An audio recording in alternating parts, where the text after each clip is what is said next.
Pak Niko apa kabar? Luar biasa, salam sehat berkelimpahan untuk semuanya, Mas Berto dan Chris.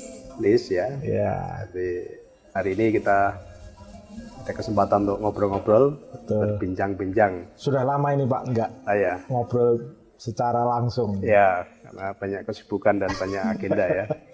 Iya. Hari ini saya sempatkan untuk kita bisa berbincang santai, kiranya membawa manfaat bagi banyak orang. Iya. Lagi di bulan Ramadan, saya ucapkan dulu selamat menunaikan ibadah puasa untuk Iya, betul. warga Nusantara yang menjalankan ibadah puasa. Oke. Kiranya ibadahnya khusyuk dan membawa keberkahan Amin. bagi kehidupan kita. Iya. Oke. Ini kebetulan mungkin saya bawa Chris juga sebagai perwakilan anak-anak muda ini Pak. Oh ya. Karena jadi- topik-topik yang akan kita bahas ini kan mungkin identik dengan orang yang religius, ya, orang-orang tua. Anak-anak muda kan tetap perlu ya Pak ya. sangat perlu. Apalagi anak-anak muda ini pondasi kehidupannya harus dibangun dulu. Betul. Ya. Supaya perjalanan ke depan dia lebih terarah dan udah on the track. Supaya kehidupan nanti menjadi semakin baik, itu dimulai dari anak-anak muda. Saya sering ajarkan ke anak-anak, Anda bersyukur sudah ada pendamping Papa yang sudah mengerti tentang ilmu-ilmu kehidupan. Papa dulu mencari sendiri, Betul. ya, mencari sendiri, belajar sendiri, bahkan orang tua saya tidak mengenal itu kan. Prosesnya lama Pak, pembelajaran Pak. Saya pembelajaran sebetulnya kalau mencapai kesadaran itu sejak SLTA ya, saya sudah mencapai kesadaran untuk menata kehidupan. Setelah saya melihat bahwa Tuhan itu Tuhan yang penuh kasih, Tuhan yang punya rencana yang indah buat semua ciptaannya kan gitu. Tapi kenapa banyak orang kok mengalami kehidupan yang tidak baik-baik saja? Nah, dari itulah saya mulai belajar, mulai mencari, ya. Termasuk waktu itu masuk ke sekolah yang khusus bicara tentang ketuhanan kan itu. Ya. Walaupun di sana saya melihat juga masih sekedar pengetahuan, belum ke esensi kan itu. Teori Pak. Teori, pengetahuan. Jadi kalau bicara lembaga pendidikan, namanya saya lihat cuma wilayah pengetahuan aja. Teori, hafalan, kan. Apalagi banyak orang hanya mengejar titel, gelar, kan itu. Jadi tidak ketemu ruhnya. Padahal kalau spiritual itu sebenarnya tanpa harus ada pencarian dan target tertentu untuk mencapai gelar ini, gelar itu, gelar itu. Dan uniknya bisa dinilai Pak. Dosennya. Nah, makanya tadi kan, jadi justru ini di sekolah juga orang menilai pelajaran agama. Yang bisa ngapal bagus, nilainya bagus. Tapi tidak menilai tentang budi pekerti, tentang perilaku keseharian. Kalau bicara agama seharusnya yang dinilai itu adalah yang berhubungan dengan perilaku, budi pekerti, kan gitu kan, bukan hafalannya kan gitu. Jadi tapi kan sudah terjadi ini ya, terjadi ya semua diukur dengan apa? Dengan logika, dengan pengetahuan. Nah ini yang membuat juga banyak orang akhirnya mereka bersemangat berlomba-lomba untuk hanya sekedar penilaian tadi. Betul. Menilai teorinya tadi Ya sebenarnya. teorinya aja, prakteknya banyak orang tidak sampai ke sana kan itu. Oke Chris, kita mau bahas apa ini hari ini? Oke Ya, Pak. ini dari generasi Z ini ya. Iya. Gen Z Gen ya. Z. Ya, istilahnya sekarang ya Gen Z ya Gen Pak. Z ya. Ini kebetulan masih baru tapi sudah langsung dikasih tema yang cukup berat nih tadi.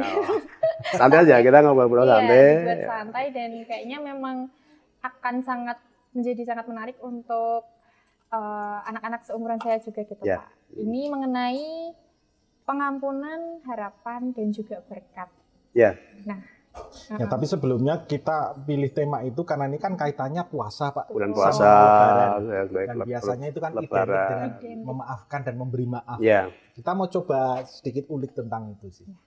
Sebetulnya esensi dari semua ibadah ya. Atau kalau kita bisa bicara puasa sekarang ini kan sudah dijadikan suatu ibadah. atau semacam kewajiban ini. Boleh nggak kalau saya bilang itu juga kebiasaan, Pak? Kebiasaan, rutinitas, ritual, kewajiban, ya kan. Jadi kadang orang menjalankan itu bukan karena kesadaran, tapi karena ini sudah menjadi semacam hukum atau doktrin kan itu. Iya. Karena nanti ada di situ diterangkan kalau nggak melakukan nanti hukumnya ini, kalau melakukan dapatnya ini kan. Nah, kalau menurut saya pribadi, orang yang menjalankan ibadah itu seharusnya itu adalah sebuah kesadaran, ya, dan itu menjadi kebutuhan itu loh, menjadi kebutuhan. Bukan karena embel-embel tadi, ada ancaman maupun ada penawaran reward tadi kan. Nah, sebenarnya banyak orang selalu melakukan sesuatu hanya karena dua hal tadi, reward atau punishment kan itu. Nah, padahal kita itu belum mencapai kesadaran. Masih transaksional. Transaksional. Padahal kalau kita bicara tentang hubungan kita dengan Tuhan itu harus bicara tentang kesadaran. Bukan embel-embel apa dogma dan reward dan punishment kan ini. Nah, kami sendiri juga kami membangun keluarga yang ya saya nggak katakan religius enggak, keluarga yang berkesadaran. Jadi puasa kami pun juga sedang melakukan puasa. Terutama Bu Niko, kalau saya banyak kesibukan, banyak pendampingan di banyak orang-orang yang sedang membutuhkan tadi pencerahan tadi. Nah, di sisi lain Bu Niko menopang kami, menopang pelayanan saya dengan ngambil waktu khusus untuk berdoa tadi. Jadi berdoa bukan lagi sebagai bentuk supaya dapat sesuatu. Maka Bu Niko berpuasa bukan untuk dirinya sendiri. Itu yang Bu Niko lakukan, berpuasa untuk orang-orang yang datang tadi, orang yang datang dalam permasalahannya tadi. Bu Niko berkomunikasi dengan Tuhan lah. Jadi ketika dia berpuasa dan berdoa tadi. Jadi ini harus sepasang sebetulnya antara puasa dan berdoa. Oke. Ya. Tidak bisa dipisahkan, Pak ya? Nggak bisa dipisahkan, karena ini sebenarnya satu rangkaian. Jadi ketika kita puasa itu, di situ harus ada doa-doa yang kita membangun hubungan intim dengan Tuhan itu. Jadi di puasa itu apa? Kita kan menekan semua ego, menekan semua nafsu, menekan semua keinginan. Bahkan di dalam puasa itu harus banyak waktu untuk bergaul intim dengan Tuhan itu. Jadi kita percuma puasa, tapi kita nggak ada waktu khusus atau nggak ada hubungan intim dengan Tuhan. Karena ini satu rangkaian nih, ya, puasa dan berdoa atau berdoa dan berpuasa. Nah, dulu di dalam puasa itu yang Bu Niko lakukan ya, masuk kamar, mengurangi aktivitas di luar, kemudian masuk kamar melakukan penyembahan, puji-pujian, kemudian mengucap syukur dan tadi menaikkan kerinduan-kerinduannya Bu Niko. Tuhan, terima kasih untuk kami, keluarga kami, Engkau pakai untuk menjadi saluran kasih bagi banyak orang. Tuhan, bersyukur keluarga kami Engkau pakai untuk menjadi jawaban atas permasalahan banyak orang. Aku berdoa Tuhan, aku mohon Tuhan, orang-orang yang datang dengan segala permasalahannya, kiranya Tuhan turun tangan, campur tangan, untuk segera memberikan pertolongan melalui keluarga kami. Berikan hikmat-Mu, berikan pengertian-Mu, campur tangan-Mu, supaya keluarga kami semakin hari semakin Engkau pakai untuk menjadi kepanjangan tangan-Mu. Jadi udah tidak berdoa untuk diri sendiri lagi. Ya. Bu Niko menaruh hati tadi untuk banyak orang yang datang supaya segera ada pertolongan, ada jawaban. Oke. Dan itu dilakukan tidak lagi dengan aturan-aturan dogma ya, karena bisa dilakukan kapanpun. Iya. Tidak menunggu bulan ini kan, kapanpun ketika ada kerinduan, ada panggilan, ini kan. Atau selama ini rutin dilakukan maksimal 3 bulan sekali. Doa puasa yang 3 hari 3 malam tidak makan. 24 jam itu, Pak? 24 jam. Iya. Oh. Karena kalau saya lihat sekarang ini puasa sekarang ini hanya geser jam makan ya kalau saya lihat ya. Dan tadi puasa itu menekan ego, menekan nafsu, menekan keinginan. Tapi apa yang terjadi kalau kita lihat, justru di masa-masa puasa, kenapa harga-harga kebutuhan naik? Karena orang nggak menekan ego. Ini hanya pergeseran jam makan, tapi ketika dia ada kesempatan makan, yang biasanya makan nggak ada kolak ya, karena ini puasa, diadakan kolak. Biasa puasa makan pakai telur atau apa udah cukup, karena ini puasa harus ada daging. Justru harga-harga kebutuhan pokok naik di bulan puasa. Ini kan sesuatu yang ironis. Sementara di bulan puasa orang itu menekan ego, menekan nafsu, menekan keinginan. Tapi justru barang-barang di bulan puasa semakin naik. Berarti apa? Ini egonya belum ditekan ini. Keinginannya belum ditekan. Justru malah membalas tadi kan. Memanfaatkan tadi kan itu kan. Nah, justru ini belum menyentuh ke esensi puasa itu sendiri. Jadi puasa itu ya di dalam kondisi apapun kita mengurangi, ya mengurangi, menekan tadi. Kalau biasanya makan pakai telur ya udah telur aja cukup lah gitu loh. Nggak usah diada-adakan, wah ini karena bulan puasa harus tak tambah ini. Jadi seperti hal yang biasa cuma dikurangi, malah justru dikurangi bukan ditambah-tambahkan. Jadi saya lihat sekarang ini orang bulan puasa malah ditambah-tambahkan. Jamnya yang dikurangi, porsi makannya ditambah. Porsi variasinya juga ditambah kan itu kan. Nah ini saya pikir maksud dari puasa tidak seperti itu dan esensinya belum kena. Contoh puasa itu, misalnya saya senang katakanlah durian itu ya. Kalau dia durian ngabiskan satu atau ya dengan puasa itu ya ditekan keinginan itu. Nggak usah makan durian di bulan puasa atau apa. Justru mengurangi atau menghilangkan. Jadi kalau saya lihat sekarang ini orang malah menambah-nambahkan gitu. Apakah itu juga bisa dibilang esensi puasa pengendalian diri itu tadi, Pak? Ya otomatis puasa itu mengendalikan diri. Kalau lebih tepatnya sih saya belajar mengelola emosi. Yang di dalam diri kita tuh seperti ajaran mereka banyak emosi kan.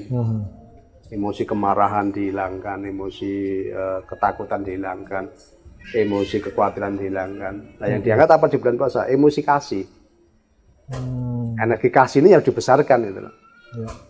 Nah kasih itu apa? Kasih itu memberi, kasih itu berkorban, kasih itu menyalurkan gitu loh. Nah itu di masa puasa itu kalau bisa mengurangi tadi porsi kita tadi, hasil dari pengurangan tadi yang kita bagikan. Kita salurkan ke orang-orang yang membutuhkan kan tuh kan. Bukan malah di bulan puasa menambah-nambahkan tadi yang biasanya nggak ada diada-adakan. Nah, ini kan bagaimana kita mau membantu itu. Itu mengurangi porsi kita tadi supaya kita lebih bisa banyak berbagi kan ini. Ini tadi menarik ya Pak. Salah satunya adalah untuk menahan amarah juga. Ya, jadi emosi kan banyak. Ya. Geras belum mungkin selama ini Geras kan mengenal emosi itu cuma marah-marah gitu. Yeah. Emosi itu banyak. Emosi itu kan dari energi motion. Emosi itu energi yang bergerak. Nah, yang ada dalam dirimu apa? Emosi itu ada dari ketakutan itu juga emosi, kekhawatiran emosi, kemarahan emosi, kasih juga emosi. Nah, itu di masa puasa itu emosi-emosi yang buruk itu kita tekan, kita kurangi kalau perlu dihilangkan. Nah, emosi yang baik itu yang kita angkat. Maka apa di bulan puasa emosi kasih itu sebenarnya paling besar. Karena kita merasakan kan, oh ternyata orang lapar itu seperti ini. Jadi ya Pak, mengembalikan kesadaran diri. Iya, oh kalau gitu oke. Apa yang biasanya saya lakukan, apa yang biasa makan, sekarang saya kurangi porsinya. Nah dari hasil pengurangan inilah, ini yang akan saya salurkan. Emosi kasih tadi kan itu kan. Jadi mengurangi katalah sehari makan 3 kali. Udah makan sekali aja, yang 2 kali, jatahnya 2 kali. Kasihkan ke orang lain yang lebih membutuhkan kan itu. Bukan makan 2 kali, tapi yang 1 kali tadi diganti yang terakhir dan ditambahkan lagi variasinya kan itu kan. Nah, itu berarti tidak ada efek ke orang lain, efeknya masih baru ke diri sendiri. Ya. Karena nama ibadah itu dampaknya harus ke orang lain sebenarnya. Jadi ibadah apapun itu sebisa mungkin dampaknya di samping ke diri sendiri, tapi dampak yang paling utama itu ke orang lain. Maksudnya gimana nih Pak? Contoh gini ya, kalau kita karena kita beribadah puasa katakan gitu. Oke, dampak dari ke diri sendiri tadi jelas kita menekan tadi. Tapi dampak orang lain dirasakan. Gitu loh. Perbuatan kasih kita harus semakin ditambahkan. Ya. Karena kita merasakan penderitaan tadi. Dengan puasa kita kan mengurangi keinginan, mengurangi nafsu dan lain-lain. Nah dari pengurangan tadi loh, ini harus membawa dampak ke orang lain. Karena ada energi yang dibesarkan apa? Energi kebaikan dibesarkan. Energi kasih sayang. Nah, ini kan harus bisa dirasakan. Kasih kita bisa dirasakan oleh orang lain. Jadi di bulan puasa, ya tadi bagaimana kita bisa membantu lebih banyak orang dari hasil pengurangan tadi. Gitu. Kalau bisa di bulan puasa ya dampaknya kalau bisa harga-harga turun. Ini malah enggak. Bulan puasa harga-harga naik kan gitu. Karena orang tadi bukannya mengurangi tapi menambahkan, melipat gandakan kenikmatannya, dilipat gandakan waktu sore. Waktu berbuka kan itu. Akhirnya memicu harga-harga naik kan itu. Iya. Menarik ini Pak, ibadah sebenarnya fokusnya bukan lagi ke diri sendiri ya. Bukan diri sendiri. Jadi ini nyambung nggak sama pernah Pak Niko statement itu. Doa kan juga termasuk dalam ibadah ya Pak? Ya, doa juga ibadah. Doa itu untuk orang lain. Nah, porsinya ya bersyukur itu juga termasuk. Justru selama ini banyak orang kan berdoa pun masih egois kan, hanya untuk dirinya sendiri. Aku kan itu. Maka di tempat kita kan kita rubah. Jadi berdoa yang dasar itu ya ketika Anda berdoa untuk orang lain. Ya. Siapapun itu. Meskipun orang yang menjengkelkan sekalipun. Orang yang pernah menyakiti kita sekalipun, kita doakan. Level paling sulit kayaknya Pak itu Pak. Nah, tapi perlu. Dan itu pun kadang orang berdoa juga udah dapat pelajaran dari saya ya, mendoakan orang-orang yang menzalimi kita ini. Tapi dalam hatinya saya doakan nanti biar Tuhan marah ke dia. Iya, nah itu seperti apa juga? Enggak, justru kita mintakan pengampunan ke orang itu. Tuhan ampuni dia Tuhan. Karena apa yang dia lakukan kemarin, mungkin juga dia tidak tahu bahwa itu adalah kesalahan. Jadi bukan kita berdoa supaya Tuhan hukum dia, bukan. Dilaknat Tuhan. Ya, jadi justru kita pun mintakan pengampunan juga ke orang itu. Karena mungkin yang dia lakukan itu di luar kontrol kesadarannya. Atau yang dia lakukan mungkin dia tidak tahu bahwa itu salah. Karena sebenarnya saya memandang semua manusia itu baik. Jadi semua manusia itu baik adanya sebetulnya. Ketika dilahirkan itu semua manusia baik adanya. Nah, orang menjadi tidak baik itu kan karena banyak faktor. Karena kepepet, karena pengaruh lingkungan, karena kondisi kan itu. Jadi maka saya selalu melihat orang itu semua itu baik. Nah, faktor-faktor yang membuat tidak baik itu apa? Ini harus kita hilangkan itu. Kan nggak ada orang sejahat apapun kan nggak ada. Apa istilahnya mereka pengen ada di sana kan nggak. Artinya dia pun juga pengen keluar dari kondisi itu kan itu. Cuma kan belum tahu caranya dan belum ada yang membimbing, belum dapat membimbing bagaimana cara keluar dari situasi itu, dari kondisi itu kan itu kan. Nah ini sebenarnya tugas-tugas kita, ini tugas-tugas orang-orang yang sudah masuk dalam dimensi spiritual, bagaimana bisa membawa mereka keluar dari kondisi itu. Maka spiritual itu harus menjadi jawaban. Betul. Seorang spiritual bisa menjadi jawaban tadi. Mungkin dari sisi saya sendiri gitu ya tadi Pak Niko bilang Gen Z. Mungkin salah satu yang namanya pengampunan itu masih jadi hal yang istilahnya apa ya, hambar sekali kami rasakan. Jadi kayak kami pun juga belum tahu bagaimana untuk memulainya, dampaknya untuk kami sendiri itu bagaimana. Jadi kami masih terlalu namanya anak muda mungkin menggebu-gebu dalam emosinya tadi. Nah, pengendalian emosi yang masih belum terkontrol kan itu. Betul. Itu kira-kira kalau dari Pak Niko sendiri bagaimana sih memulai sebuah pengampunan tersebut, melepaskan doa pengampunan juga ke orang lain, lalu juga mungkin kalau dari Pak Niko sendiri ada pengalaman yang bisa dibagikan, mungkin akan sangat jadi berkat buat teman-teman juga. Ya, pengampunan itu begini, makanya kan ada suatu ayat yang mengatakan kalau kamu berdoa, ampunilah dulu kesalahan dari saudara-saudaramu. Jadi kita percuma menghadap Tuhan kalau di dalam diri kita itu dipenuhi dengan kemarahan, kebencian, sakit hati, kepahitan. Ini Tuhan katakan percuma gitu. Kamu datang kepada aku tapi hatimu dipenuhi tadi dengan membawa sampah. Dan bawa sampah tadi kan itu kan. Maka itu perintah itu. Kalau kamu berdoa, kalau kamu menghadap aku, ampuni dulu itu. Jadi itu hal yang pertama memang. Yang pertama. Pengampunan itu yang pertama. Karena pengampunan itu sebenarnya bukan bicara tentang kesalahan orang lain. Pengampunan itu sebenarnya bicara tentang kita lebih menjaga diri kita sendiri sebetulnya. Oh. Jadi pengampunan itu nggak ada hubungannya dengan orang yang kita ampuni sebetulnya. Pengampunan itu lebih kepada bagaimana kita menjaga hati kita.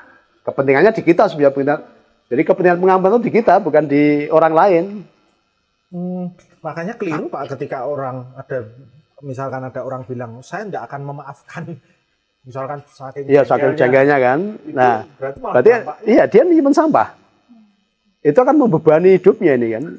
Ketika dia ingat orang itu kan selalu itu menjadi beban yang berat. Ya. Makanya ketika pengampunan tidak dilakukan, berkat-berkat pun nggak akan turun. Karena apa? Ada sumbatan di situ. Bahkan ini sama dengan orang menyimpan sampah. Sampah itu lama-lama disimpan akan membusuk. Makanya yang sering saya temukan saat saya melayani, memberikan konsultasi untuk orang-orang yang sakit kanker, itu faktor penyebab utama paling banyak adalah karena dia tidak bisa mengampuni. Jadi ada kebencian, ada kepahitan yang disimpan dalam hatinya. Lama-lama kan nggak kuat itu, membusuk. Makanya ketika membusuk, rasanya apa? Jeblos. Ya, keluar dalam bentuk kanker. Nah, ketika saya sudah kasih pengampunan, bisa sembuh. Efek ke fisik gitu. Efek ke fisik. Gitu. Nah, itu sumber penderitaan karena apa? Karena hati kita dipenuhi dengan kemarahan, kebencian, sakit hati tadi. Jadi pengampunan itu lebih ke kita sebenarnya, bukan ke orang yang bersalah dengan kita. Ini jadi mengingatkan sedikit sih ya Pak. Saya pernah dengar satu statement menarik juga. Sakit hati itu pilihan.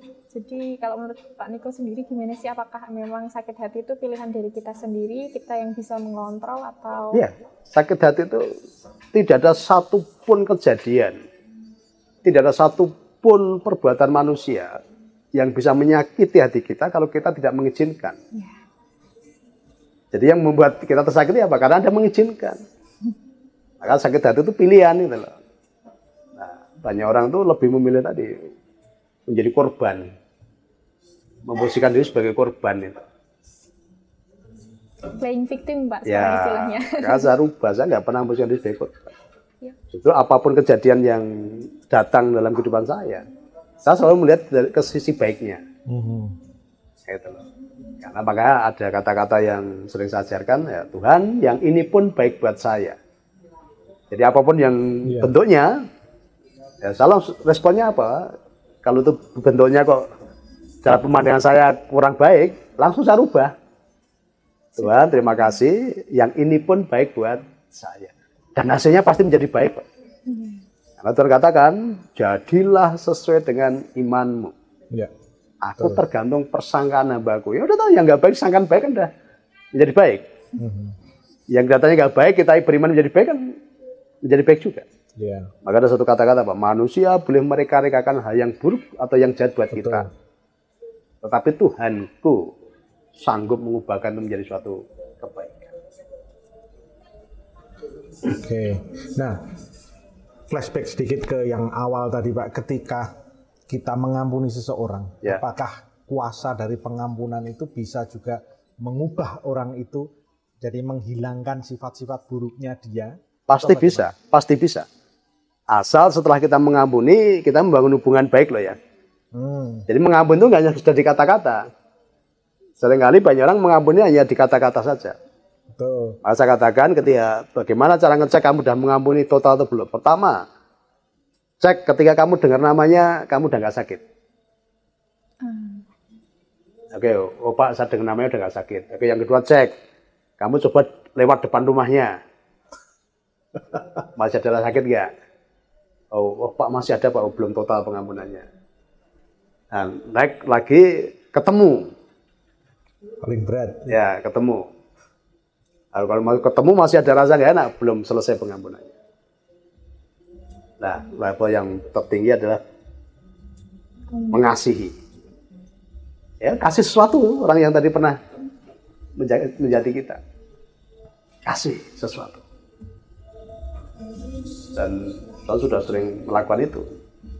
Iya. Itu orang-orang yang dulu sering bahasa yang sering atau bahasa umumnya kan nyakitin saya, merugikan saya, bahkan pernah memfitnah dan lain-lain. Ya saya sudah mengampuni, tapi kalau saya cuma ngomong udah mengampuni kan tesnya belum lulus ini, hanya sekedar kata-kata. Ya udah berasa ketemu udah nggak nyaman, ya udah sekarang kasih, kita beri sesuatu. Oke. Nah yang mau saya tanyakan ini Pak, bagaimana ketika orang itu memandang bahwa ketika kita mengampuni itu malah dianggap sisi lemah kita? Itu cara pandang salah. Justru pengampunan, orang yang bisa mengampuni itu orang kuat. Orang itu disebut kuat gini, Mas Binto ya. Orang itu disebut kuat ketika dia bisa melakukan pembalasan, ketika dia punya kesempatan untuk membalas, dia punya kesempatan untuk melakukan perlawanan, tapi dia tidak lakukan, itu yang disebut orang kuat. Dia punya power nih untuk balas nih. Ya. Dia punya kesempatan untuk membalas nih. Tapi walaupun dia punya power, dia punya kesempatan, tapi dia tidak lakukan itu. Itulah yang disebut orang kuat. Lah pengampunan tadi kan sebenarnya kita punya power sebenarnya untuk membalas tadi kejahatan dia tadi. Kita punya kekuatan yang sama mungkin atau mungkin lebih tinggi. Tapi kita lebih memilih mengampuni gitu loh, tidak melawan, tidak membalas. Yeah. Itulah yang disebut orang kuat. Jadi kalau kita disakiti orang, kita balas sakiti, kita ini nggak kuat ya, kita levelnya sama dengan dia. Rugi ya Pak ya? Rugi. Apalagi yang menyakiti itu levelnya di bawah kita, kalau kita balas, ya udah level kita sama dengan mereka kan gitu. Tapi justru disebut kuat itu ketika kita punya kesempatan untuk membalas, atau punya kekuatan untuk membalas. Tapi kita memilih untuk mengampuni, tidak melakukan pembalasan. Itulah yang disebut orang kuat. Nah, termasuk tadi dalam rangka bulan puasa, ya tadi. Justru di bulan puasa ini kesempatan untuk kita mengampuni tadi. Betul. Melakukan kebaikan-kebaikan tadi. Menolong mereka yang dulu pernah menyakiti kita di bulan puasa, kita datangi kan itu kan. Betul. Kita datangi, kita kasih bingkisan. Nah, itulah yang disebut kuat gitu loh. Dan endingnya waktu Lebaran memang saling memaafkan. Saling memaafkan. Hati yang benar-benar bersih, Pak. Sebenarnya memaafkan itu bisa kapan saja, nggak usah nunggu momen Lebaran ya. Jadi itu orang salah ya langsung maafkan, nggak usah nunggu.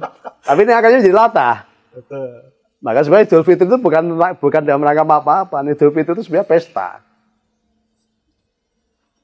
Pesta gimana maksudnya, Pak? Ya, jadi pesta dari setelah puasa tadi. Jadi Idul Fitri sebenarnya bahasa Arabia itu pesta sebenarnya. Bukan maaf-maafan gitu loh. Jadi nah, banyak orang tuh setelah puasa kan pada berpesta gitu aja gitu. Gini, kadang saya sendiri sebagai manusia itu menghambat hati untuk memaafkan orang karena saya berpikir kadang orang itu perlu efek jera. Nah, itu bagaimana menurut Anda? Efek jera kan bukan urusanmu. Kan biar cara Tuhan itu yang buat dia jera atau enggak. Kita nggak bisa loh untuk membuat seseorang itu efek jera atau apa. Maka kita serahkan sama Tuhan gitu loh. Biar campur tangan Tuhan yang akan bekerja atas orang itu. Maka dengan doa tadi Tuhan, aku udah mengampuni Tuhan dan aku juga mohon sama Tuhan, Tuhan mengampuni dia. Aku serahkan dia ke dalam tangan kasih-Mu. Sudah, habis itu lepas. Karena hanya tangan kasih Tuhan yang bisa mengubah orang itu, bukan kita.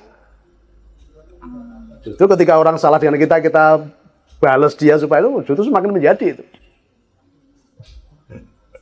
Tapi hanya dengan kasih. Orang sejahat apapun, kalau kita kirim energi kasih, kita sentuh dengan kasih ilahi tadi, semuanya akan beres. Jadi memang benar-benar yang namanya pengampunan tadi balik lagi ya Pak, itu atas kontrol kita. Sisanya, Iya, pengampunan itu urusan kita sebenarnya, bukan urusan orang yang kita ampuni gitu loh.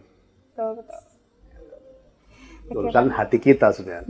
Maka jagal hatimu dengan segala kewaspadaan. Karena dari situlah terpancar kehidupan. Jadi pengampunan itu bicara tentang bagaimana kita menjaga hati kita. Lebih ke kitanya, yang dapat manfaat besar itu kita, bukan orang lain. Oke, yang sering terjadi juga nih Pak, kadang kita mungkin saat berselisih dengan orang, kita ada dendam ke dia dan mungkin dia juga ada dendam ke kita gitu ya, namanya saling gitu ya Pak ya. Dan kita mungkin ya tadi tidak saling menyadari apa yang kita sedang lakukan tersebut. Nah, kalau tadi dari diri kita bisa mengkontrol, lalu dari orang lain kan kita juga tidak tahu gitu. Dampaknya apakah itu akan nanti menghambat kehidupan kita ke depannya, maksudnya dari sisi berkat, pengharapan gitu. Otomatis ketika dalam hatimu belum ada pengampunan tadi, ketika hatimu masih menyimpan kemarahan, kebencian, sakit hati, dan anda-andanya tadi, ya akan mempengaruhi dampak perjalanan kehidupanmu ke depan. Jadi itu fondasi awal. Fondasi awal, ya makanya ini penting sekali ya, terutama untuk Gen Z juga. Maka perlu, tadi kan saya sampaikan ke anak-anak saya, kamu bersyukur sekarang udah ada papa yang udah tahu tentang fondasi-fondasi kehidupan. Dulu kakek, nenek nggak pernah mengajarkan papa seperti ini. Papa masih mencari sendiri, masih dengan jerih payah sendiri, hidupnya masih jatuh bangun kan itu kan. Nah sekarang Anda, anak-anak tinggal mengikuti aja apa yang papa udah lakukan. Saya pun juga sering ngasih pelajaran ke anak-anak saya yang, ya tadi, seperti anak-anak masih ada kemarahan, masih reaktif, ya, masih egonya masih tinggi, ya. Tapi sadarkan, berarti kita harus sadar gitu loh. Betul. Tapi selama ini kita kan selalu melihat orang lain. Oh, kamu nggak punya sopan. Karena orang lain pun tadi dia tidak tahu. Jadi banyak orang itu sebenarnya melakukan kesalahan pun karena ketidaktahuan juga. Gegabah juga bukan ya, karena kesengajaan juga banyak itu. Betul. Nah, makanya kita harus selalu punya hati seluas samudra tadi. Memandang bahwa, oh, mereka melakukan itu karena tidak tahu. Nah, saya yang sudah tercerahkan kan harus yang punya hati yang seluas samudra tadi. Ya, samudra itu kan kotoran sampah ya diterima semua kan, ini daur ulang kan, daur ulang. Nah, salah satu pengaruhnya juga mungkin berpengaruh ke relasi gitu ya Pak. Kadang kalau kita ada dendam ke orang mungkin juga ada dendam ke kita, gitu pengaruhnya juga ke relasi. Otomatis jadi gini, ketika hatimu itu menyimpan hal-hal yang busuk tadi, kemarahan, kebencian tadi, orang nggak akan nyaman juga bergaul itu, orang nggak nyaman karena yang kamu simpan itu sampah, kotoran. Nanti kata-kata yang keluar dari mulutmu pun juga menyakitkan gitu. Karena luapan dari apa yang di dalam. Kalau hatimu terluka, hatimu sedang sakit, hatimu sedang nggak enak tadi, nanti kata-kata yang keluar pun ya sepahit empedu. Menyakiti banyak orang nanti kan itu loh. Ya, wah, omongannya pedes ya. Karena apa? Karena dalamnya terluka. Jadi ketika dikatakan kan apa yang keluar dari perkataanmu itu tergantung cerminan apa yang ada dalam hati. Ya. Nah, itu ya, ada orang ngomong kasar, ngomong pedes ya, oh Tuhan, terima kasih. Dia sedang terluka Tuhan. Berikan kesempatan untuk aku bisa membalut lukanya hingga luka hatinya itu menjadi sembuh. Berarti orang-orang seperti itu Mas justru butuh pertolongan sebenarnya. Ya itu justru yang perlu kita tolong, bukan kita jauhi. Iya. Nah selama ini ketika kita ketemu orang seperti itu kan kita jauhi malah. Betul. Kita jauhi, kita omongin orang lain, oh jangan deket-deket itu lah ya. Nah kasihmu di mana kalau seperti itu? Justru yang orang-orang seperti itulah yang Tuhan kirimkan ke kita supaya kita bisa membebat lukanya, menyembuhkan lukanya, supaya dipulihkan hidupnya. Nah selama ini banyak orang tadi justru malah menjauhi orang-orang seperti itu. Karena dia semakin terluka dia. Nah ketika terluka tadi perbuatannya pun ya sering melukai juga karena imbas dari apa yang di dalam. Iya. Nah ini kan dibutuhkan tempat, dibutuhkan jiwa-jiwa yang membuka tangannya lebar-lebar untuk menyembuhkan luka-luka batinnya tadi. Nah, seringkali di masyarakat terbalik kan, malah dikucilkan, dibenci, ditolak. Oh, semakin ditolak semakin menjadi, lukanya semakin bertambah. Ya. Nah Nanti imbasnya dalam kehidupan keseharian pun akan banyak hal-hal yang tadi yang merusak, menyakitkan, merugikan orang lain karena efek dari luka jiwa yang belum disembuhkan.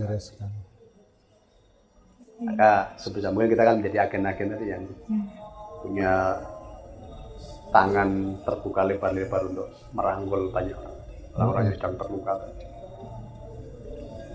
Itu seperti lingkaran setan, Mbak ya. Kalau orang menyimpan dendam, nanti ketika tadi hati kita pahit, omongan kita pahit, kok dengan keluarga jadi begitu, nanti anaknya, keturunannya begitu, tidak terputus. Tidak putus. Maka kutuk itu kan sampai 7 turunan ya. Karena apa? Energi tadi terus dikembangkan terus kan. Energinya terus dialirkan terus. Maka harus ada generasi yang bisa mencapai kesadaran tadi, memutus semua mata rantai tadi. Dan kita perlu mengampuni diri kita sendiri nggak, Pak? Apakah harus pengampunan itu untuk orang lain ataukah juga diri kita? Pengampunan di situ ketika kita sudah menjadi kesadaran. Misalnya ya, ada yang menjengkelkan, kemudian kita merespon marah. Ya yang pertama saya katakan, Tuhan, ampuni saya Tuhan. Tadi saya sudah melakukan hal yang tidak baik. Tadi saya sudah kehilangan kasih Tuhan. Nah, itu kalau ada kesadaran tadi ya kita langsung minta ampun sama Tuhan. Tapi bisa juga nggak, misalkan untuk konteks mengampuni diri itu, misalkan masa lalu kita mungkin ada kepahitan dan sebagainya, kita mengampuni apapun yang terjadi di belakang. Kepahitan tadi kan bukan mengampuni di sini, kepahitan itu kan bersumber dari orang lain. Betul. Jadi kita melepaskan pengampunan untuk orang lain dulu supaya hati kita merasa nyaman kan. Orang kayaknya begitu. Ya. Jadi lepaskan dulu pengampunan orang-orang yang kan masa lalu tadi kan. Betul. Yang mungkin mewarnai kehidupan kita dulu, pernah meninggalkan jejak yang buruk. Nah, jadi pengampunan itu harus betul-betul kita lepaskan dulu. Tuhan, aku mengampuni si A, si B, si C yang dulu mewarnai kehidupanku. Tapi aku bersyukur Tuhan. Justru karena mereka dulu yang telah menyakitiku, akhirnya membuat aku menjadi kuat sampai sekarang ini. Ya. Karena tanpa rasa sakit aku tidak bisa sekuat ini. Pohon tuh ada pohon kalau mau semakin besar ya dilukai dulu. Kayak pohon karet. Ya pohon karet kan ya dilukai dulu. Nah, dilukai itu supaya apa? Supaya kita bisa bertumbuh. Nah, justru luka-luka lama itu kalau saya pun juga flashback kok. Yang dulu saya anggap itu orang-orang yang melukai saya, tapi saya sekarang bisa bersyukur. Terima kasih Tuhan untuk si A, si B, si C. Yang dulu sudah melukai aku. Tapi aku bersyukur. Ternyata dengan luka yang dia tanamkan itu, yang dia torehkan itu, sehingga membuat aku semakin besar, aku semakin bertumbuh. Terima kasih untuk hadirnya dia dalam hidupku. Dan aku memintakan ampunan Tuhan untuk dia. Karena apapun yang dulu dia lakukan, dia pun juga dia. Ya. Aku sudah mengampuni dan Tuhan juga mengampuni dia. Karena apa yang dia lakukan, dia pun juga tidak. Ya, kalau susah. Untuk Iman dendam itu kita seperti mengiris hati kita, tapi berharap orang lain yang sakit. Yang sakit ya kan? Betul. Namanya seperti itu. Ya, mengingatkan juga kalau kuat itu level terkuatnya itu saat kita sudah bisa melepaskan doa ke orang lain juga. Itu menarik sih Pak, karena ya tadi kita kuat saat kita bisa memberi kasih ke orang yang menyakiti. Jadi kuat, orang itu disebut kuat ketika punya kemampuan untuk melakukan kejahatan, punya kemampuan untuk melakukan pembalasan, tapi dia tidak lakukan. Itulah orang yang disebut kuat. Ya.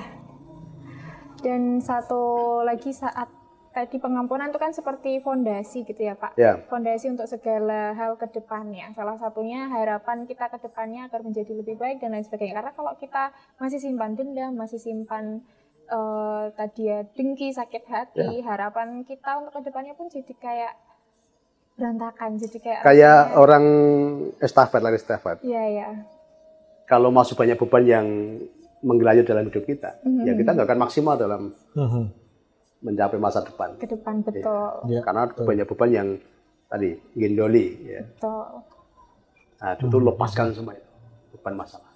Nah, yang mau saya tanyakan ini Pak, penasaran juga. Tadi antara doa dan pengharapan, kalau menurut Pak Niko sendiri, ada nggak sih Pak perbedaan atau justru memang kedua hal ini saling berkaitan? Ya, sebetulnya ini yang masih banyak orang salah dalam melakukan. Selama ini doa itu yang sering dilakukan oleh banyak orang itu kan meminta, menyampaikan proposal. Ya. Kalau saya memaknai doa itu sebenarnya apa? Komunikasi. Komunikasi sebetulnya. Ya. Tapi selama ini banyak orang ketemu Tuhan itu cuma monolog, bukan dialog. Nah, doa yang sering dilakukan orang itu kan monolog aja, menyampaikan proposal aja, menyampaikan permohonan. Maka ketika kita bertemu Tuhan atau menghadap Tuhan, ya, usahakan di situ ada dialog, ada komunikasi, membangun hubungan baik, hubungan intim tadi. Nah, yang saya ajarkan adalah ketika ketemu Tuhan itu nggak usah meminta, tinggal bersyukur aja. Sekarang kayak kita ketemu orang tua kita, orang tua yang sudah mengasihi kita, orang tua yang sudah menyediakan semua yang kita butuhkan. Sekarang kalau kita rindu pengen ketemu orang tua, maksud sih kita mau minta? Orang tua yang tadi penuh kasih loh. Tapi kita pengen ketemu orang tua kan pengen dialog, pengen berkomunikasi, pengen bermesra-mesraan dengan orang tua, kangen-kangenan, melepas kasih kan gitu kan? Ya udah sama Tuhan tuh seperti itu aja. Jadi ketika menghadap Tuhan tuh nggak usah banyak minta, Tuhan sudah sediakan. Ya itu dia. Ya tinggal Tuhan, atau terima kasih ya, penyertaanmu luar biasa dalam hidupku. Orang tua pun lebih nyaman ketika kita menghadap dengan ucapan seperti itu. Daripada, Pak, tolong aku Pak. Pak, bantu aku Pak. Pak, aku mau pergi jaga istriku Pak. Jaga anak-anakku. Ya, orang tua jadi jengkel tuh. Iya kan? Betul. Coba kita, Bapak, terima kasih untuk keluarga yang baik. Sebentar lagi aku mau pergi jauh Bapak. Aku yakin Bapak juga memberikan kasih-Mu kepada keluarga yang kutinggalkan. Pak Niko, saya mau garis bawahi yang barusan ini. Doa tidak perlu meminta karena Tuhan sudah menyediakan. Saya lihat begini, betul juga karena ketika kita melihat alam itu ya Pak, kan misalkan binatang, burung dan sebagainya, mereka nggak pernah minta tapi hidup. Hidup, berkelimpahan. Iya, kita malah kalah Pak sebagai Sekarang manusia. aja ya, kalau kita pikir pakai logika aja. Cicak itu kan nggak bisa terbang. Ada cicak makanya nyamuk. Nyamuk bisa terbang. Bagaimana kalau kamu pikir pakai logika? Itu Tuhan sediakan. Ada nyamuk yang kesasar mungkin itu dikirim sana. Karena disediakan kan. Nah, cicak yang nggak bisa terbang pun bisa makan nyamuk kan itu. Nah seringkali kita tuh selalu pakai logika. Pakai logika. Dan logika itu yang mematikan iman ya, itu tadi. Mematikan pembatasan, limit, portal. Nah, logika itu sama dengan kita memasang portal dalam kehidupan kita. Maka dikatakan kita harus punya iman, pengharapan, dan kasih. Ya. Iman itu apa? Iman itu dasar dari segala sesuatu yang kita harapkan. Namanya diharapkan itu berarti kan belum kelihatan, belum ada itu. Tapi iman itu menjadi dasar. Maka orang-orang beriman itu orang-orang yang bisa meyakini hal-hal yang tidak terlihat. Nah, sekarang ini kan terbalik. Orang yakin kalau lihat dulu masalahnya. Ya, lihat bukti dulu kan. Gitu. Padahal orang yang beriman, namanya orang beriman itu dia meyakini hal-hal yang tidak kelihatan. Maka iman dikatakan apa? Dasar dari segala sesuatu yang kita harapkan dan bukti dari segala sesuatu yang tidak kita lihat. Maka iman hubungannya dengan harapan tadi. Namanya harapan itu kan belum kelihatan, belum ada. Oke. Maksudnya berharap dengan yang sudah ada, gitu kan? Namanya berharap itu berarti sesuatu yang belum ada. Ya. Nah, maka iman itu berharap dasar dari sesuatu yang kita harapkan dan bukti. Nanti kalau kita sudah mengharapkan sesuatu dengan iman tadi ya buktinya nanti akan kelihatan. Karena dia akan menjadi bukti dari sesuatu yang tidak kita lihat. Nah selama ini banyak orang terbalik. Lihat dulu baru Percaya. Ya, kamu nggak akan pernah mendapatkan hal besar. Justru kalau bisa berharap itu ya hal yang belum pernah ada kalau bisa. Gitu. Nanti akan dibuktikan, kalau dibuktikan baru orang wow. Gitu. Tapi harus mulai membangun iman dulu, bangun iman yang besar tadi, membangun harapan yang besar tadi. Nah, makanya kalau di dunia itu disebut vision, orang-orang yang punya visi. Visi itu kan belum kelihatan, nah itulah iman. Dan dia akan terbukti ketika visi itu terus-menerus kita masukkan dalam pikiran kita. Ya udah itu akan membesar dan akan terjadi nanti.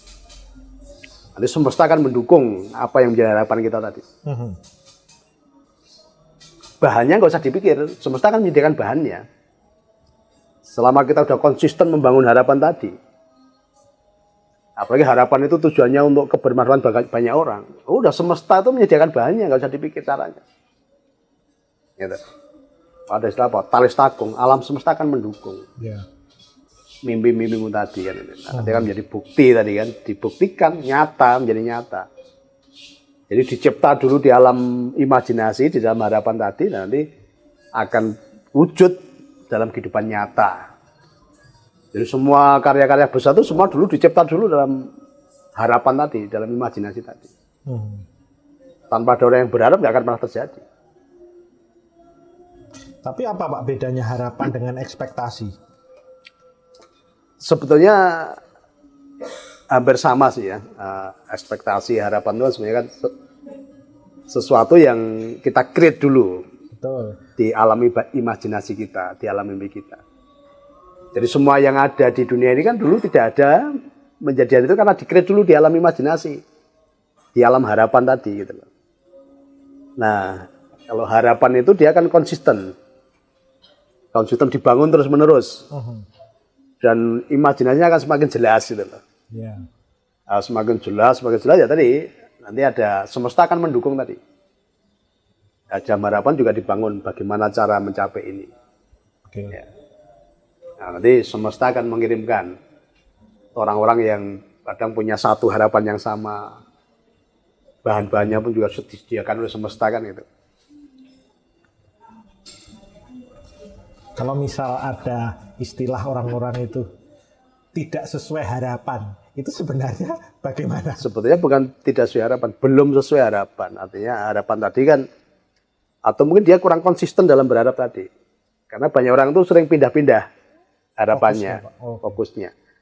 Dia berharap ini belum selesai, udah ganti lagi. Harapan yang baru, ini belum masih berproses, pindah lagi kan ini kan. Nah, gimana mau jadi? Mau terwujud, maka perlu konsistensi kan, perlu konsistensi. Contoh aja dulu, membangun harapan Tuhan, aku mau menjadi gembala yang bisa memberi makan domba-domba, itu harapan. Harapan di dalam iman saya. Jadi, maka iman, pengharapan, dan kasih. Iman saya tadi, aku mau menjadi gembala yang bisa memberi makan domba-domba. Tuhan, aku mau menjadi jawaban atas permasalahan banyak orang yang datang kepada saya. Iman saya seperti itu. Nah, tertuang dalam harapan tadi. Konsisten. Ya, konsisten. Maka prakteknya apa? Kasih tadi. Kasih itu memberi, melakukan. Kasih itu perbuatan. Jadi kasih itu tidak kata-kata, kasih itu action. Maka saya lakukan aja. Mulai melihat orang-orang itu dengan perspektif kasih tadi. Oh, tidak ada orang baik, tidak ada orang buruk. Yang ada adalah orang yang belum tersadarkan. Ya udah, kita melihat manusia itu ya manusia yang utuh tadi. Gitu. Oh, ini orang-orang yang dikirim saya, yang orang-orang yang belum dalam tanda kutip belum mencapai kesadaran, dikirim ke saya untuk saya bisa mendampingi. Praktek kasih tadi. Ya. Nah Pak, fenomena yang sering terjadi juga itu di anak-anak muda ya Pak. Tadi sering putus harapan, sering mereka merasa kalau apa yang mereka harapkan, apa yang mereka rencanakan itu tidak terjadi. Lalu mereka banyak melampiaskannya akhirnya ke banyak hal yang mungkin jadi kurang baik gitu. Ya. Nah itu mungkin kalau dari Pak Niko sendiri bagaimana Pak menanggapinya? Sebetulnya bukannya putus harapan ya, jadi hanya kurangnya semangat dan ketekunan saja. Ya. Jadi karena harapan itu pasti tercapai, tapi karena banyak orang tuh harus belajar tentang ketekunan tadi loh. Nah, banyak orang tuh tidak tekun. Dan harapannya sebenarnya tinggal satu langkah lagi karena ketekunannya dia mulai pudar tadi, akhirnya tidak tercapai harapan itu. Gitu. Perlu konsistensi, perlu ketekunan kan. Pesimis itu benar-benar berarti sangat berpengaruh jika lah banyak orang tuh selalu dilemahkan dengan pesimisme tadi. Kayak tadi. Nah, ini kan energinya harus terbentuk di komunitas yang baik juga. Betul. Nah, seringkali banyak orang startnya udah bagus, permulaannya udah bagus, tapi karena lingkungannya yang tidak mendukung, maka harapan-harapan yang sudah dibangun yang bagus tadi tidak tercapai gitu. Karena dilemahkan oleh lingkungan orang-orang yang mempengaruhi kehidupan dia. Itu sering terjadi, Pak. Ya. Terutama di anak muda juga ya, Pak. Karena mereka emosinya juga tadi masih labil dan lain sebagainya. Ya. Itu waktu itu ketika saya punya mimpi, saya punya harapan tadi, saya nggak akan bergaul dengan orang-orang yang toksik, yang akan mempengaruhi mimpi saya gitu loh. Ya, jadi bukan mimpi saya yang terlalu besar, tapi iman mereka aja yang tidak besar kan gitu kan. Nah seringkali mimpi kita yang besar tadi dilemahkan oleh orang-orang yang tidak berpikir besar. Yang mending saya tinggalkan kan gitu. Ingat-ingat ya, bukan mimpi kita yang terlalu besar. Pikiran mereka aja yang tidak berpikir besar kan. Nah seringkali kita terpengaruh dengan orang-orang yang tidak berpikir besar. Nggak selevel tadi itu ya Pak? Iya. Makanya seringkali kan kita tadi mimpi-mimpi harapan tadi tidak terpenuhi, tidak tercapai karena kita terpengaruh dengan orang-orang yang tidak sefrekuensi dengan kita tadi. Ya, tidak sefrekuensi, betul-betul. Makanya itu kita tinggalkan gitu loh. Nah menurut Pak Niko sendiri berkat itu apa Pak? Berkat itu sesuatu yang datang terus-menerus. Kebaikan-kebaikan yang selalu datang terus-menerus dalam kehidupan kita. Maka berkat itu harus mengalir. Berkat itu bicara sangat luas. Nah, seringkali banyak orang mengecilkan berkat. Pak, berkat tidak harus bentuk uang, Pak. Ya. Berkat itu semuanya. Kalau kita bicara berkat itu ya ada uang di situ. Ada kesehatan di situ. Ya. Ada kebaikan-kebaikan di situ. Ada keberuntungan-keberuntungan di situ. Karena berkatnya Tuhan itu tidak terbatas. Atau kadang pilih-pilih, Pak. Nah, betul. Jadi berkat itu yang sesuai dengan keinginannya itu. Betul, ya. Itu. Tuhan berkati saya tapi dipilih-pilih. Dipilih-pilih kan itu kan. Yang tidak sesuai nanti tidak dianggap berkat. Tidak dianggap berkat ya. Atau udah dikira berkat tapi karena nggak sesuai, wah kok kayak gini sih, ngeluh. Iya. Kan gitu kan. Sungut-sungut. Nah, kita bicara yang general dulu aja, yang umum. Makanya yang saya ajarkan setiap pagi, begitu buka mata, hal pertama yang saya katakan, oh, Tuhan, hari ini aku bahagia dan mengucap syukur untuk hari yang baru, untuk kehidupan yang baru, terlebih untuk kasih setiamu yang selalu baru dalam hidupku, juga untuk berkat-berkatmu yang mengalir sepanjang hari ini, berkat yang baru. Ini general dulu aja nih. Ya. Tuhan, terima kasih untuk kenyamanan-kenyamanan yang terus dilipat gandakan dalam kehidupan. Kenyamanan atas kesehatanku, kenyamanan atas rumah tanggaku, kenyamanan atas keuanganku, kenyamanan atas semua unit-unit bisnisku, kenyamanan atas keluarga besar, atas lingkunganku, atas kotaku, dan atas negeriku. Tuhan, kita syukur kalau Buniko belum bangun ya, untuk istriku yang semakin sehat, semakin cantik, semakin menjadi berkat bagi banyak orang. Tinggal itu setiap hari. Apapun yang ada kita syukur. Permasalahannya itu kita sering mengkotak-kotakkan berkat, Pak. Ada yang kita rasain berkat kecil, berkat besar. Nah, kadang yang berkat kecil itu dianggap sebagai hal yang sudah biasa. Itu bagaimana, Pak? Nah, justru ketika yang kecil pun sudah kita syukuri tadi, kita sudah mengucap syukur. Yang besar pun pasti Tuhan tambah-tambahkan. Maka barang siapa setia dengan perkara-perkara yang kecil, Tuhan pasti tambahkan perkara-perkara yang besar. Nah, sekarang yang kecilnya nggak kamu syukurin, masa mau tak kasih yang besar? Betul. Justru dimulai yang kecil dulu gitu. Nah, kalau kita sudah setia dengan yang kecil tadi, yang besar pun pasti Tuhan tambah-tambah. Saya pun dulu pernah mengalami ketika di dalam dompet waktu itu tinggal ada uang 1 lembar gitu. Udah langsung tak syukuri. Tuhan, terima kasih Tuhan untuk uang ini. Aku bersyukur. Uang ini bisa aku pakai sepanjang hari ini. Aku nikmati berkat-Mu. Saya melihat yang ada, bukan melihat yang tidak ada. Kalau melihat yang tidak ada, kita mengeluh nanti. Betul. Jadi kita mensyukuri yang ada, masih ada tadi. Jadi ketika saya bersyukur itu, saya nggak perlu meminta. Oh, besok Tuhan kirim. Dan pernah suatu saat, saya masih ingat waktu itu, pertahanan terakhir di rumah tangga saya, itu tinggal ada beras. Lauknya udah nggak ada itu. Terus kami setiap pagi ada misbah doa dengan istri, penyembahan tadi.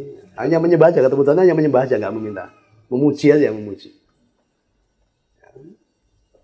Jadi, ya puji-pujian yang kita panjatkan. Setelah habis menyembah dan memuji tadi, jadi kok tanya, tadi Tuhan bicara apa Pak? Ya, aku suruh keluar rumah. Nanti ada berkat yang disediakan Tuhan. Tinggal beras saja. Nah, begitu saya keluar rumah, di tengah jalan tuh ketemu kakak tingkat saya. Dia ngomong gini, Mas Pras, sorry, sudah 3 hari yang lalu Tuhan bicara sama saya untuk memberikan berkat ini ke Mas Pras. Tapi saya tidak tahu. Nah, Tuhan sebenarnya sudah bicara sama dia 3 hari yang lalu. Nah, kemudian waktu itu saya dikasih uang, waktu itu masih 50.000 Pak Harto yang baru itu. Banyak lembar. Banyak lembar. Tapi saya tidak meminta lagi. Saya mensyukuri apa yang masih ada. Mensyukuri, betul. Percaya, bersyukur, memang model yang... Iya, tidak meminta. Karena Tuhan sudah, ternyata Tuhan sudah sediakan 3 hari yang lalu.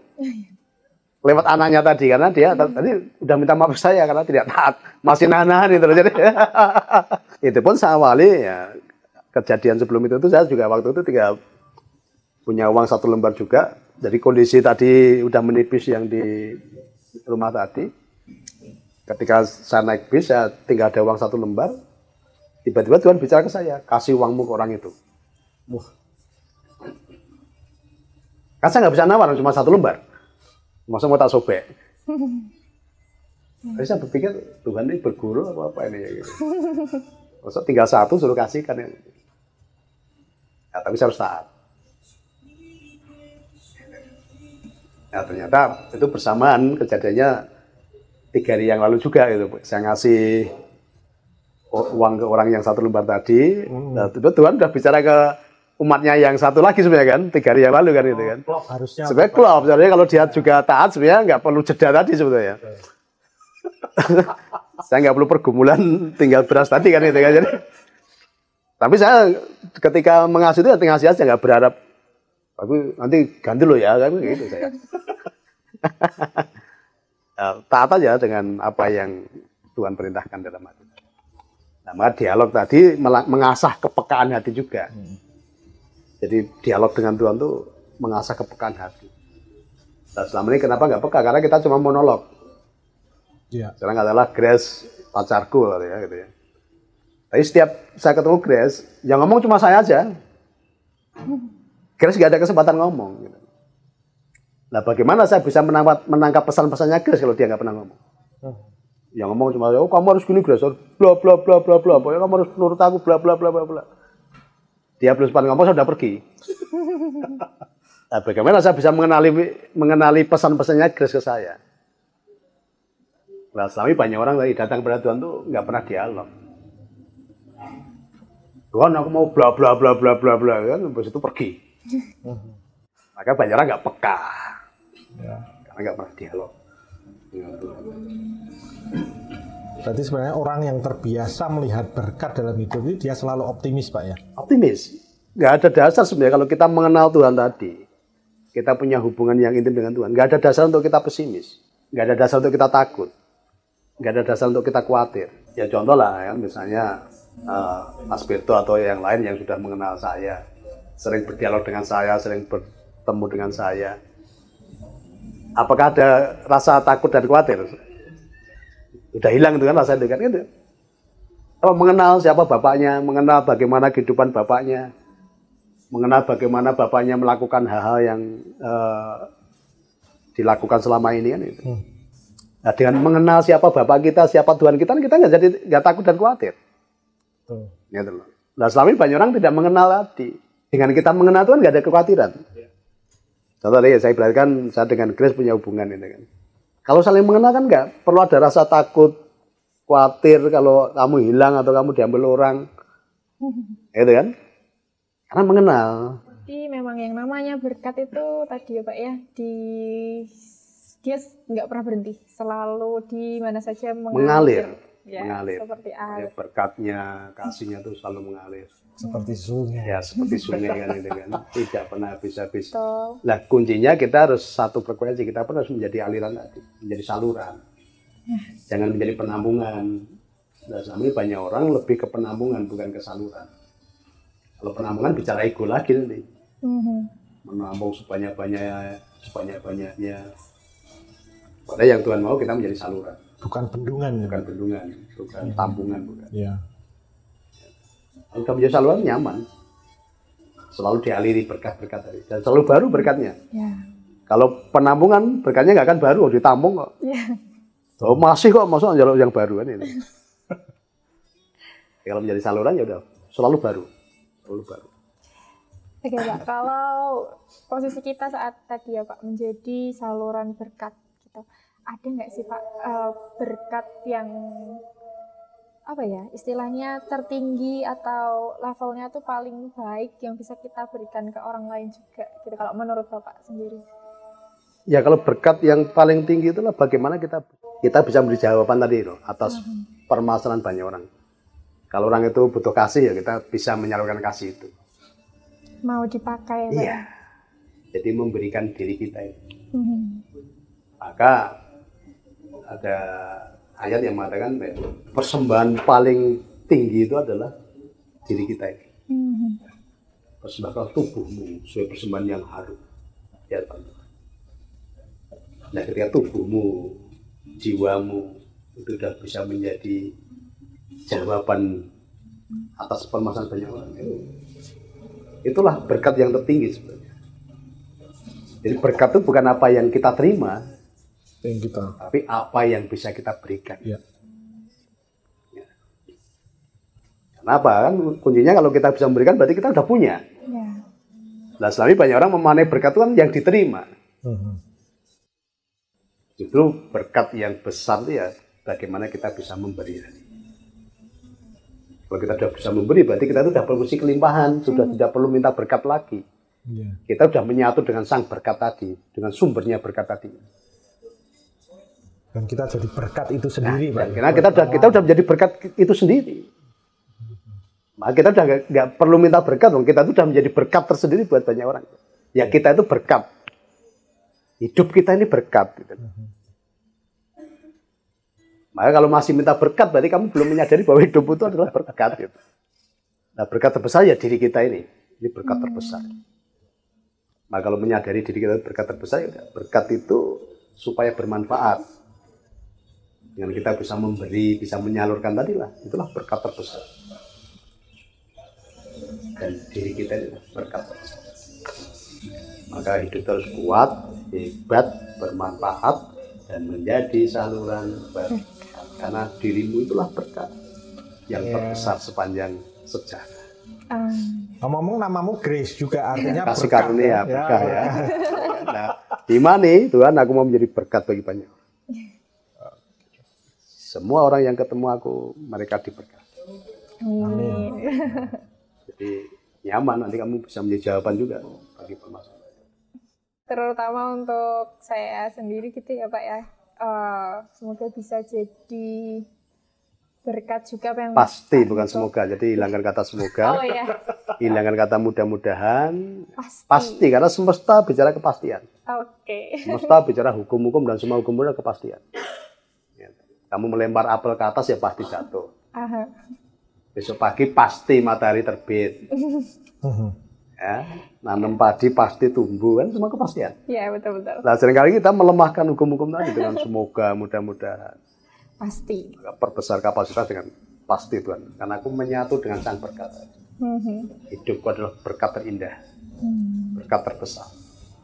Berkat terindah, berkat terbesar ini mau salurkan kepada siapapun yang bertemu dengan saya, pada banyak orang. Hidupku menjadi saluran berkat, karena aku berkat terindah, berkat terbesar yang aku terima dari sang sumber berkat. Ya, iman, pengharapan, dan kasihnya action Ya, ini tadi. kasih itu action. Oke. Ya, iman tadi, ya, iman itu sebagai dasar dulu.